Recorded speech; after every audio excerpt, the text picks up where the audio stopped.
नहमदुहु व नुसल्ली अला रसूलिहिल करीम अम्मा बाद। रमज़ानुल मुबारक के अंदर एक अमल है एतकाफ़ का अमल, और एतकाफ़ का अमल रमज़ानुल मुबारक के आखिर अशरे में सुन्नत मुअक्कदा अलल किफ़ाया है।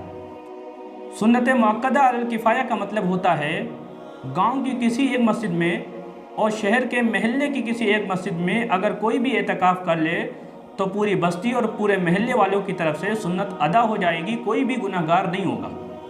लेकिन अगर पूरे गांव में कोई भी एतकाफ़ ना करे या शहर के महल्ले की मस्जिद में कोई भी एतकाफ़ ना करे तो तमाम बस्ती वाले और पूरे महल्ले वाले गुनहगार होंगे। और ये सुन्नत एतकाफ़ का वक्त शुरू होता है 20वें रोज़े के दिन गुरूब आफ्ताब से ईद का चाँद नज़र आने तक। इसलिए जो हज़रात एतकाफ़ का इरादा रखते हैं, एतकाफ़ करना चाहते हैं, उनको चाहिए कि 20वें रोज़े के दिन सूरज डूबने से कुछ पहले एतकाफ़ वाली जगह में मस्जिद के अंदर एतकाफ़ की नीयत से चले जाएं। ये एतकाफ़ के भी नबी पाक सल्लल्लाहु अलैहि वसल्लम ने हदीस पाक में बड़ी फ़जीलतें बयान की।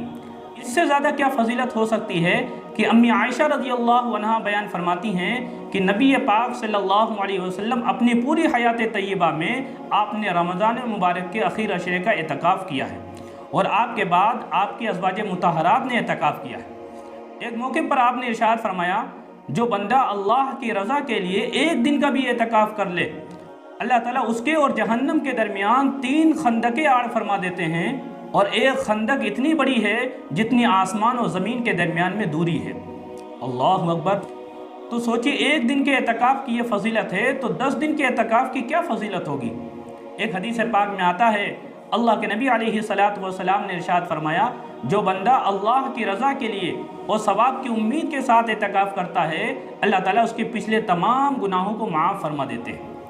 और एतकाफ़ में बैठने का एक मकसद है लैलतुल क़द्र को तलाश करना। ये पाक सल्लल्लाहु अलैहि वसल्लम ने इरशाद फरमाया कि लैलतुल क़द्र को रमज़ान के आखिर अशरे की ताक रातों में तलाश करो। और एतकाफ़ में इसी मकसद के लिए बैठा जाता है ताकि लैलतुल क़द्र को तलाश किया जा सके। और लैलतुल क़द्र वो बाबरकत रात है कि जिसके ताल्लुक़ से अल्लाह रब्बुल इज़्ज़त ने कुरान पाक के अंदर इरशाद फरमाया कि लैलतुल क़द्र 1000 महीनों से भी ज़्यादा बेहतर है। इसलिए हम सबको चाहिए कि जहाँ तक मुमकिन हो सके एतकाफ़ में बैठने की कोशिश करें। एतकाफ़ में बैठने वाला बड़ा अजर व सवाब का मुस्तहिक होता है। दूसरी बात यह है कि एतकाफ़ में बैठने के लिए ज़बान से नियत करना ज़रूरी नहीं है। बस आप एतकाफ़ के लिए जाएं, दिल में इरादा कर लें कि मैं सुन्नत एतकाफ़ के लिए मस्जिद के अंदर दाखिल होता हूँ, आपके एतकाफ़ की नियत हो गई। अब जब एतकाफ़ करने वाला मस्जिद के अंदर चला गया तो बहुत सारे वो काम जो मस्जिद के अंदर एतकाफ़ करने वाला कर सकता है। मसलन मस्जिद के अंदर वो कपड़े भी बदल सकता है, मस्जिद के अंदर सो सकता है, खा सकता है, पी सकता है, खुशबू लगा सकता है, अपने बालों में कंघी कर सकता है। लेकिन ये बात याद रखे कि जब कंघी करे तो कोई कपड़ा वगैरह बिछा ले ताकि बालों से जो गंदगी निकले उससे मस्जिद जो है गंदी ना हो। कपड़े वगैरह को बिछा करके उसके ऊपर कंघी करे। और एतकाफ़ करने वाला मस्जिद से बगैर किसी शरई उज़्र के या तबई उज़्र के बाहर नहीं निकल सकता। शरई उज़्र का मतलब ये होता है जिन कामों के लिए शरीयत ने उसको बाहर निकलने की इजाज़त दी है। मिसाल के तौर पर पेशाब और पाखाने का तकाज़ा है तो उसके लिए जा सकता है। इसी तरीके से घर से कोई खाना लाने वाला नहीं है तो खाना लाने के लिए बाहर निकल सकता है। इसी तरह जनाबत यानी नापाकी के गुस्ल के लिए मस्जिद से निकल सकता है, वुज़ू करने के लिए जा सकता है। इसके अलावा बगैर किसी मजबूरी के बाहर निकलेगा, थोड़ी देर के लिए भी निकलेगा तो इसका एतकाफ़ टूट जाएगा। जब पेशाब पाखाने के लिए बाहर निकले तो खड़े होकर किसी से बात ना करे, अगर कोई बात करे तो चलते चलते मुख्तसरन उससे बात कर ले।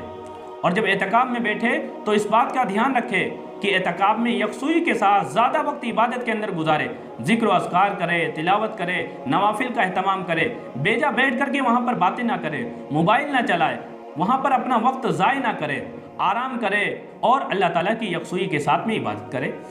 इसी तरीके से मर्दों की तरह औरतें भी एतकाफ़ कर सकती हैं, लेकिन औरतें मस्जिद के अंदर नहीं, अपने घर के अंदर करेंगी। औरतों ने अपने घर में जहाँ भी नमाज़ पढ़ने के लिए कोई जगह ख़ास बना रखी है, उसी मुसल्ले को वहाँ पर बिस्तर लगाकर चादरों से उसको एक हुजरा जैसा बना करके एतकाफ़ की नीयत के साथ वहाँ पर दाखिल हो जाएं। जो शराइत मर्दों के लिए है कि शरई और तबी ज़रूरत के अलावा बाहर नहीं निकल सकते, औरतें भी अपनी उस एतकाफ़ वाली जगह से शरई और तबई ज़रूरत के बगैर नहीं निकल सकती। और जब औरत एतकाफ़ करे तो उसके लिए ज़रूरी है कि अपने शोहर से इजाज़त लेकर के एतकाफ़ करे। जब औरत एतकाफ़ करेगी تو شوہر کی اجازت سے اعتکاف کرے گی۔ عورت کے لیے شوہر کی اجازت کے بغیر اعتکاف کرنا جائز نہیں ہے۔ اسی طرح حالت اعتکاف میں روزہ رکھنا ضروری ہے، اس لیے عورت اگر اعتکاف کرنا چاہتی ہے تو شرعی عذر یعنی حیض و نفاس سے اس کو پاک ہونا چاہیے۔ اگر دوران اعتکاف اس کو ایام خاص شروع ہو گئے، اس کا حیض شروع ہو گیا تو اس کا اعتکاف وہیں سے ٹوٹ جائے گا، بعد میں اس کو پاک ہونے کے بعد ایک دن کے اعتکاف کی قضا کرنی پڑے گی۔ اس لیے ہم سب کو چاہیے، چونکہ اعتکاف کی بڑی فضیلتیں ہیں، جہاں تک ممکن ہو سکے ہم سب کو اعتکاف میں بیٹھنے کی کوشش کرنی چاہیے۔ اللہ تعالیٰ عمل کی توفیق عطا فرمائے، آمین۔ وآخر دعوانا الحمدللہ رب العالمین۔